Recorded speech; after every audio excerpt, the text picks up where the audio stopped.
Os portugueses ocuparam o litoral oeste do continente africano pela esperança de encontrar ouro.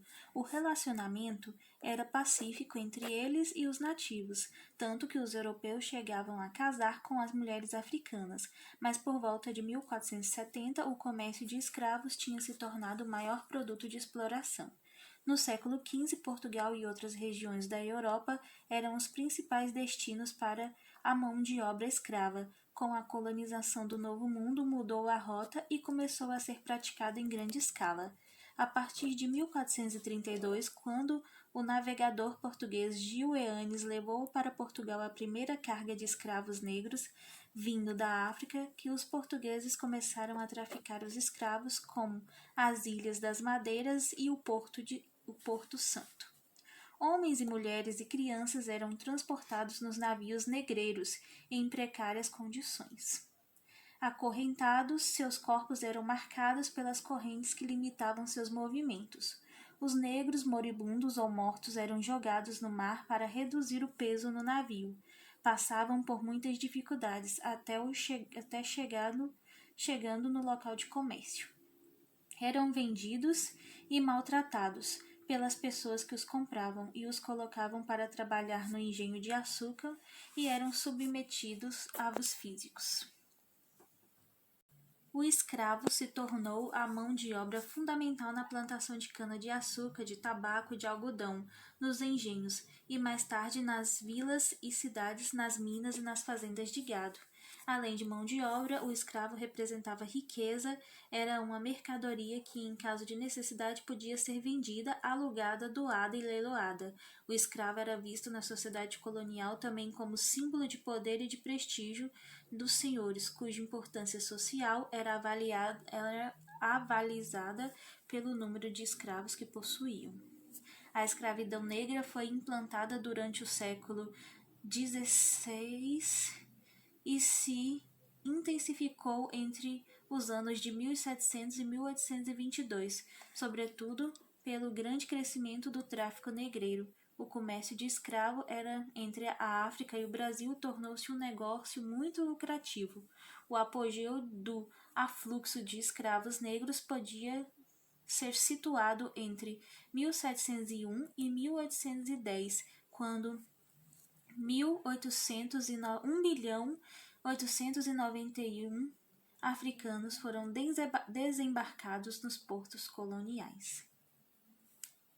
Ainda foram necessárias algumas décadas para que fossem tomadas medidas para reverter a situação dos escravos.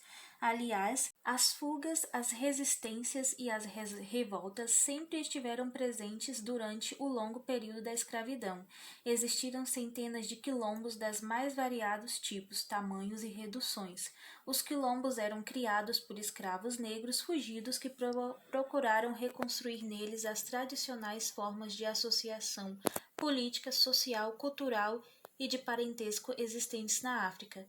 O quilombo mais famoso pela sua duração e resistência foi o de Palmares, estabelecido no interior do atual estado de Alagoas, na Serra da Barriga, sítio arqueológico tombado recentemente. Este quilombo se organizou em diferentes aldeias interligadas, sendo constituído por vários milhares de habitantes e possuindo forte organização político-militar.